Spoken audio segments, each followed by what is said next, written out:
சிவ ரகசியமும் நாம் செய்யும் நற்பயன்களும் இந்த தலைப்பில் இதற்கு முன் உள்ள வீடியோவை பார்த்திருப்பீர்கள்.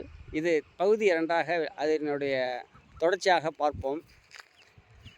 அந்த குரு சீடர் இடையே நடந்த உரையாடல் பற்றி பார்த்தோம். அந்த குறிப்பிட்ட சீடன் அமிர்தம் என்று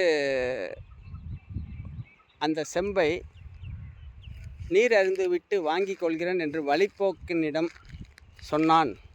அதன் தொடர்ச்சியாக பார்ப்போம்.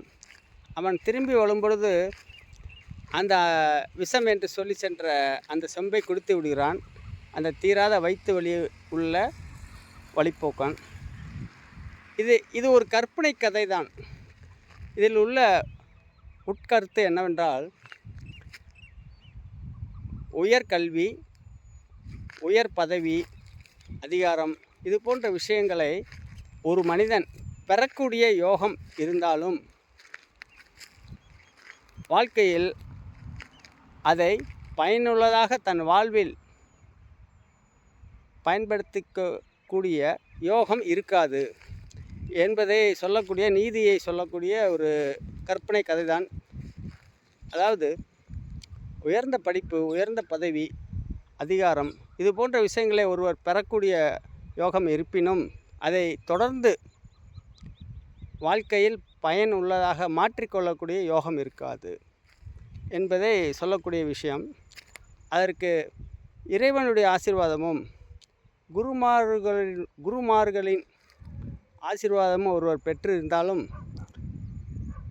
அந்த நல்ல விஷயங்களை தொடர்ந்து வாழ்க்கையில் பயனுள்ளதாக பெறக்கூடிய யோகம் பெற வேண்டும் என்றால் தொடர்ந்து நாம்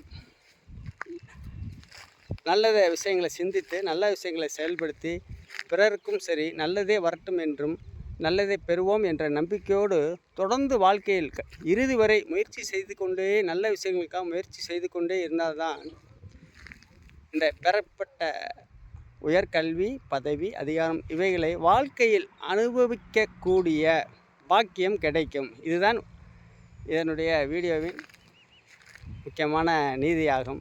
அடுத்த காணொளியில் இதில் உள்ள சில விஷயங்களை பார்ப்போம்.